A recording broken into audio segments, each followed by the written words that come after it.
টিবিজিএসআই প্রকল্পের এই স্কিমেরই 2022-23 অর্থবছর আপনারা এখানে উপস্থিত আছেন। আমাদের বড়গাছি উপজেলার 15টা প্রতিষ্ঠানে আপনারা 5 লক্ষ করে টাকা দিয়েছিলেন। আপনারা মনে আছে কিনা জানি না, আমাদের মানে দিয়ে দায়িত্ব শেষের উপর একটা অবস্থা।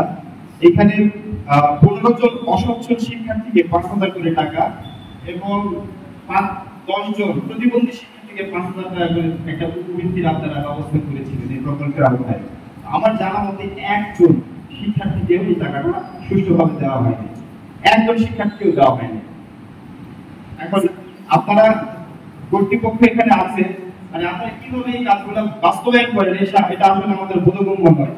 আপনারা সবসময় 4 দেয়ালের ভিতরে কাজ করেন, আপনাদেরকে পাওয়া যায় না, আপনাদেরকে আমরা অভিযোগগুলো দিতেও পারি না। কিন্তু এই যদি হয় অবস্থা, তাহলে আপনাদের ভিতরের অবস্থা কিরকম হবে সেটা আলাদাভাবে মানে বিবেচনা করার সুযোগই নাই এখানে। যে আমাদের শিক্ষার্থীদের টাকা এখানে নয়জয় করা হচ্ছে। একটা অ্যাপ্লিকেশন দিয়েছিলাম কর্তৃপক্ষের কাছে, আমাকে কেউ জবাব দেয়নি যে স্কুলের যে টাকা সেটা আপনারা নিলেন না, অসুবিধা নেই, কিন্তু শিক্ষার্থীদের যে উপবৃত্তির টাকা, এই টাকাটা তো শিক্ষার্থীদের কাছে পৌঁছাতে হবে।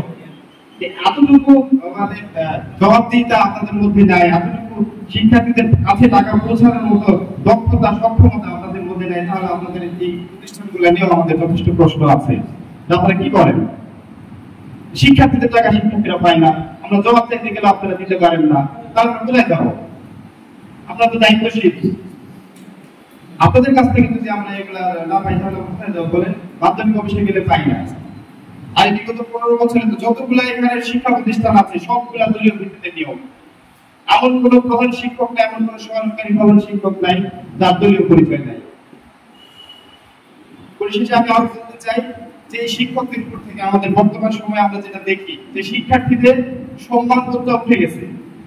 শিক্ষার্থীরা শিক্ষকদের সম্মান করতে চায় না, শিক্ষকদের আরো ক্ষমতাটা বেশি দিতে হবে।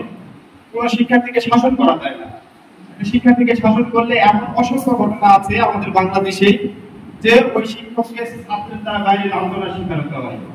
এই বিষয়গুলো আপনারা কিভাবে দেখছেন? এই বিষয়গুলো নিয়েও আমাদের সাথে খোলামেলা আলোচনা হওয়া দরকার।